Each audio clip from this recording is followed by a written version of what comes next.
అందరికి నమస్కారం. నేను మీ యాంకర్ రవి. గత 2 రోజులుగా న్యూస్లో కొత్త కాంట్రవర్సీ, వీడు మార్చేసుకున్నాడు, వీడు మారిపోయాడు, అది ఇది అని. ఛత్రపతి శివాజీ మహారాజ్ని ఫాలో అయ్యేవాడిని, హనుమాన్ చాలీసా చదివేవాడిని, పొద్దున్న లేస్తే రాత్రి వరకు మనసులో ఓం నమ శివాయ అనుకునేవాడిని. కోర్స్ భారతీయుడిని, హిందూని.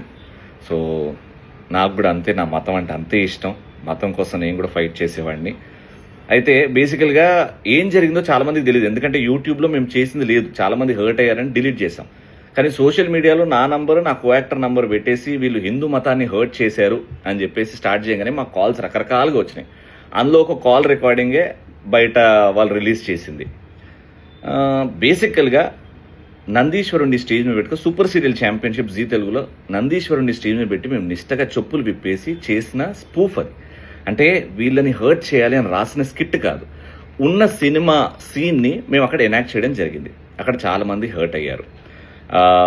హర్ట్ అయిన దానికి నేను ఇంకోసారి అంటే వీడియో కూడా రిలీజ్ చేశాను, ఇంకోసారి ఇలాంటివి రిపీట్ అవ్వకుండా చూసుకుంటామని. చేసింది ఏమీ లేదు, నేను మాట్లాడింది హిందూ మతాన్ని, హిందూ దేవుణ్ణి అన్నది నా నోటి నుంచి ఏమీ లేదు. ఎప్పుడు అన్నాను, మీరు నన్ను 15 సంవత్సరాలుగా చూస్తున్నారు, నేనేంటో మీకు కొంచెం బాగా తెలియకపోయినా కొంచెం తెలుసు.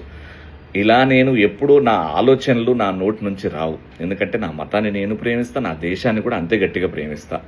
సో ఈ న్యూస్ ఛానల్స్ వాళ్ళు వ్యూస్ కోసం రకరకాల థంబ్నెయిల్స్ వాడుతున్నారు. దయచేసి నమ్మకండి ప్లీజ్. నేనేంటో మీకు బాగా తెలుసు, అండ్ ఇలాంటివి ఫ్యూచర్లో జరగకుండా నేను జాగ్రత్త పడతాను. ఆల్రైట్, జై శ్రీరామ్.